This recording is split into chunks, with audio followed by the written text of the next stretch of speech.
For one thing, it's a balance issue, so it kind of helps it stay tail down a little more so it can stay. I want the bait to be tail down more so when I'm popping it, I don't go plunk, plunk and jerk it and pop it hard. I'm still real light snap of the wrist trying to walk the dog like you do with the walking bait. And that's why that old P70 popper was good, because that old ball rattle and it rolls to the back and then it stays tail down, and you can sit there and you can make it stay in one zone. I can throw that bait right there, right up here by this podium, and sit there and literally just with real light snap of the wrist, I can make it sit here and do like this for probably 10 or 12 seconds and never move from here to there, and just by working your wrist and making it real slow. And that feather holding it back in the back a lot of times, as it kind of blooms out like that when you stop and go, it kind of, I think it causes a little friction, keeps the bait dragging, slows it down, so I think it's good for that as well. And then also when they bite it, it helps them get hold of it better. And I'll show you, I got a buddy that ties trebles for me, ties feathers on my baits for me, and I got every size hook, every style of hook. I've tried every one of them, but I like a short shank type hook. I use my Daiichi red bleeding bait treble in the front of all my baits because I believe big time in red. I've always been a big guy on red, and if they see that red gill flash, it triggers that reaction bite to feed because they see that gill flash, and it comes right back to this laser pointer deal right here.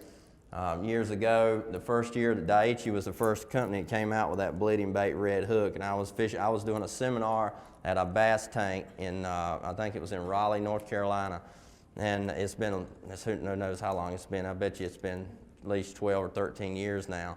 And the guy from the hook company, his name is TJ Stallings, he was up there on the tank before me, and I walked up getting ready to do my seminar, so I was hanging out the backside watching him.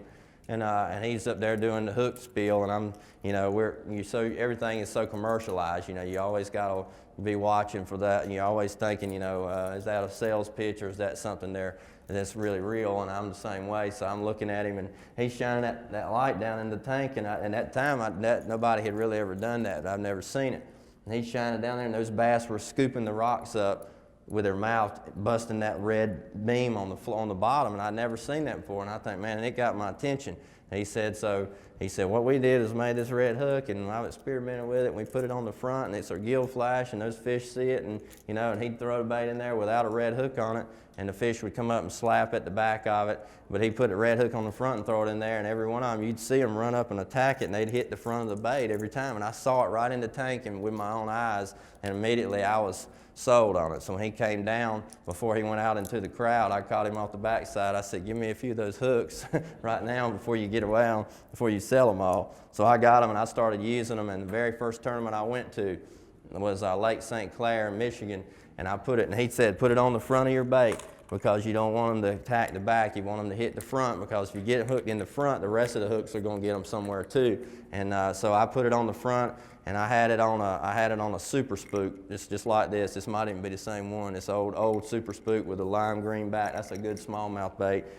And I was working my bait back and forth, and I got it almost to the boat, and I see this big old black shadow like come rocketing up behind it, and it's right there. And now I'm starting to get down on my knees like, oh God, please let him bite it, please let him bite it. I don't want him to see me. And I stop it like right where that table is.